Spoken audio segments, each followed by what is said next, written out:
Victoria and I had been happily married for 8 years. We shared a modest but cozy home in the Chicago suburbs. I worked as an auto mechanic to support us, while Victoria had a part-time job at a flower shop. Her paycheck mostly went towards entertainment. Victoria came from a wealthy family, a family that never quite approved of me. Her mother, Sophia, in particular, always saw me as beneath Victoria. Sophia believed her daughter should have married someone prestigious, a doctor or lawyer, not a grease monkey like me. I tried hard to win her over, but Sophia remained cold and distant. At family gatherings, she barely even acknowledged my existence. I knew it hurt Victoria. She was always defending our marriage to her status-obsessed mother. Recently, Sophia turned 50 and treated herself to a 2-week trip to Turkey. Victoria was thrilled when her mother invited her along, even buying her a plane ticket. The trip seemed like a fun escape for them to bond and explore new places. I drove them to the airport, kissed Victoria goodbye, and asked her to take plenty of pictures for me. She promised and told me she loved me. But when they returned, I sensed something was off. Victoria seemed distant, no longer affectionate. She said she was just tired from the flight, but this coldness lingered for days, then weeks. Our intimacy disappeared entirely. Dinner became uncomfortable. One evening, I came home early and overheard a hushed conversation in the kitchen. Sophia was telling Victoria that she deserved better than me. That I was worthless, just a mechanic who could never give her the life she deserved.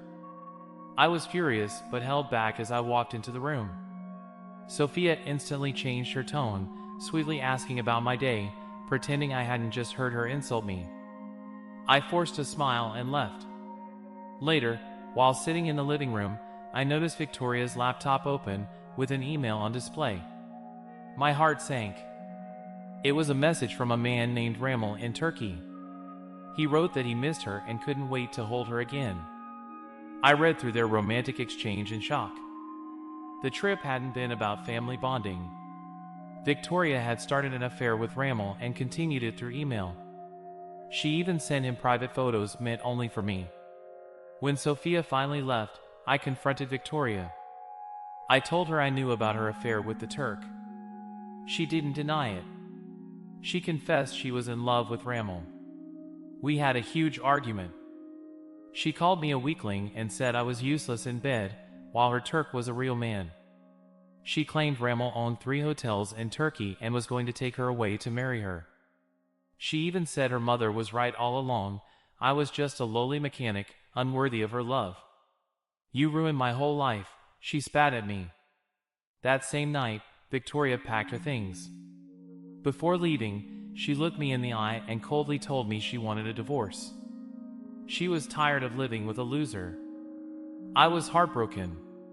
The woman I had loved faithfully for 8 years had destroyed me and our marriage. Sophia always thought I wasn't good enough, but I never thought Victoria could be so cruel. Now I was alone, shattered, and broken.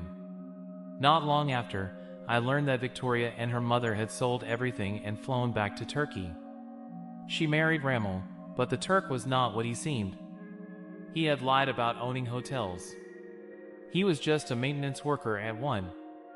They invested all the money they had into his shady business, and it failed. When the money was gone, Ramel forced Victoria and Sophia to work at the hotel as housekeepers. After 3 months, they scraped together enough money to return home. I even heard rumors that Ramel had been unfaithful with Sophia. Now, they live in a small, cheap apartment and work as sales clerks.